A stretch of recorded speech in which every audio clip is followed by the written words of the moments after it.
Jadi untuk standar pelayanan minimal, saya ulang lagi, itu menyangkut kualitas dan kuantitas pelayanan publik yang disediakan oleh pemerintah.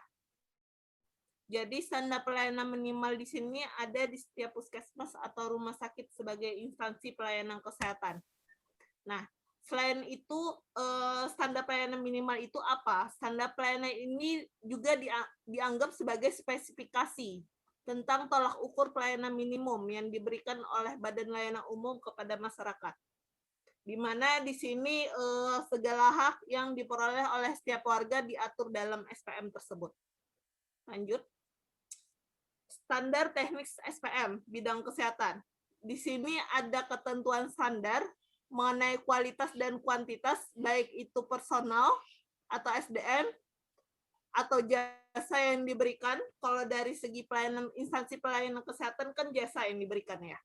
Dan petunjuk teknis atau tata cara pemenuhan standar dari masing-masing jenis dan mutu pelayanan. Selanjutnya indikator SPM itu sebagai tolak ukur, seperti yang sudah dijelaskan dari segi pengertian di slide sebelumnya. Atau singkatnya sebagai tolak ukur kinerja untuk pelayanan kesehatan. Ini prinsip penyusunan SPM. Jadi SPM perlu memerhatikan 8 hal untuk prinsip penyusunannya. Yang pertama konsensus. Apa itu konsensus? Konsensus di sini adalah kesepakatan bersama berbagai komponen atau sektor dari unit kesehatan atau departemen yang terkait dalam tim penyusunnya untuk SPM.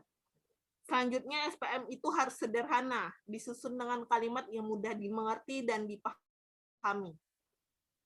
SPM juga harus bersifat nyata, disusun dengan memperhatikan dimensi persyaratan atau prosedur teknis. Selanjutnya prinsip penyusunannya dia harus terukur. Setiap item-item di SPM itu berisikan indikator dan standar yang dapat diukur, baik itu kualitatif maupun kuantitatif. SPM juga harus bersifat terbuka, di mana SPM di sini dapat diakses oleh seluruh lapisan masyarakat. Jadi, untuk keberadaan SPM di sini tidak ada kerahasiaan antara instansi pelayanan kesehatan dengan warga atau masyarakat atau sebagai penerima pelayanan kesehatan tersebut. Jadi SPM dapat dipublikasikan ya. Selanjutnya SPM di sini bersifat terjangkau, di mana SPM dapat dicapai dengan menggunakan sumber daya dan dana yang tersedia. Accountable, di mana SPM juga dapat dipertanggungjawabkan kepada publik. Apabila ada hal-hal atau item yang tidak sesuai dengan standar, maka instansi pelayanan kesehatan bisa mempertanggungjawabkan hal tersebut kepada masyarakat.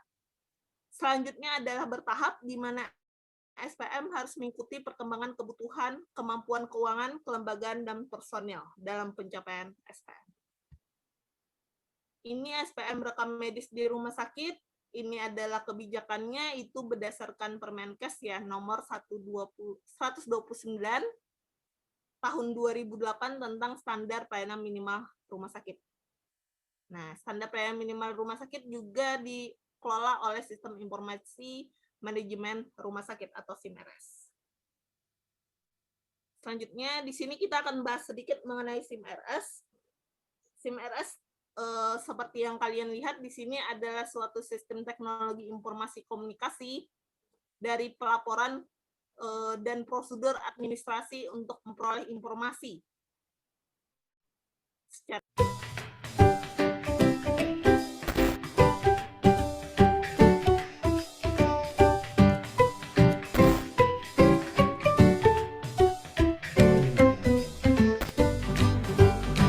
Akurat. Biasanya sistem informasi manajemen rumah sakit ada yang bersifat manual, ada yang bersifat teknologi atau bersifat komputerisasi.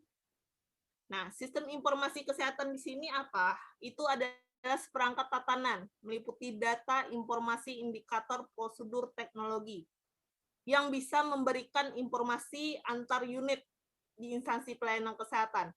Gunanya apa? Gunanya untuk mendukung dari pelayanan kesehatan agar dapat meningkatkan derajat kesehatan itu sendiri, dapat mendukung dari pemenuhan misi dari instansi pelayanan kesehatan tersebut. Jadi perlunya SIM-RS di sini sangat penting bagi instansi pelayanan kesehatan. Nah, ini SIM-RS kita bahas sedikit. SIM-RS di sini terdiri atas 3 hal, yakni yang pertama kegiatan pelayanan utama front office, kegiatan administratif atau back office-nya, dan komunikasi serta kolaborasi. Ini ada alur dari front office, di sini ada dari segi registrasi, pembayaran, rawat jalan, hingga keperawatan, admission, rawat inap itu sendiri, rekam medis dan keperawatan. Di back office ada dari segi keuangan hingga logistik. Untuk komunikasi dan kolaborasi serta infrastruktur. Itu semua merupakan komponen dari SIM-RS. Ini menurut rekam medis menurut Permenkes nomor 82 tahun 2013. Di sini rekam medis itu harus meliputi 7 hal. Yakni yang pertama ada tracer untuk SPM-nya. Ada laporan internal, ada rekapan internal, riwayat pasien, laporan meliputi laporan grafik, kunjungan pasien, ISO pendaftaran, pasien rujukan, serta master, meliputi ICD. Ini SIM-RS, jadi perekam medis harus mengetahui 3 hal aspek. Yang pertama kodifikasi, mapping, dan database. Kalau dari SIM-RS-nya. Kodifikasi seperti yang kalian tahu harus secara otomatisasi atau komputer juga diperlukan untuk integrasi dan pengelolaan. Kalau database di sini mengacu pada best practice database rumah sakit. Jadi kebutuhan informasi stakeholder juga diperlukan di sini untuk database-nya. Selanjutnya ini 4 poin SPM rekam medis di rumah sakit. Yang pertama kelengkapan pengisian rekam medis, indikator dari rekam medis selama 24 jam setelah selesai pelayanan. Di sini standarnya harus memenuhi 100% untuk kelengkapan pengisian rekam medisnya. Baik itu dari identitas pasien, diagnosa, tindakan, atau segala hal yang berhubungan dengan pelayanan kesehatan yang diberikan, serta data autentifikasi. Data autentifikasi ini adalah data dari pemberi pelayanan kesehatan, misalkan si dokter yang terkait dan si pasien sebagai pihak penerima.